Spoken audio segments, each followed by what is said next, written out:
And we're going to now switch to endorsements, that one thing that we all should be paying attention to here as we close the show. Scott, I'll start with you.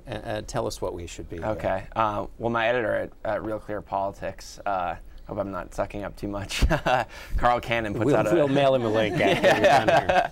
He puts out a morning note, which is really interesting. I don't know if you guys read it, but it's very different than all the other political notes. He usually does he sends out our links to our stories, which is nice of him. But it's also a This Day in History kind of thing that he does. But it's much better than most This Days in History. He's just a really good writer, and I always learn something from reading that. So you can take 2 minutes out of your morning, and I think you can find a link on our website, Real Clear Politics. Mm-hmm. I would say that while some people would think Washington be transfixed by the presidential race this fall, that is not true. It's going to be the Nats.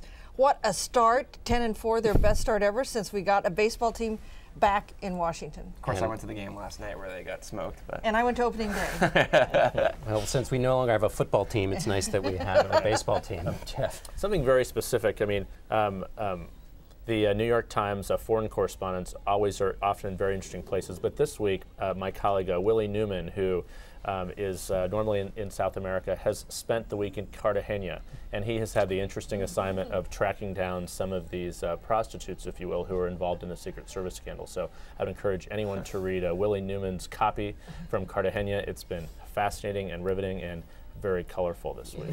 Indeed, very colorful. I want to. My endorsement is about a dispatch from Muncie, Indiana, in the National Journal. That came out today. It's about basically what this election will also be very much about, which is people's total and fundamental distrust of government and of institutions, everything from the presidency to Congress to the media.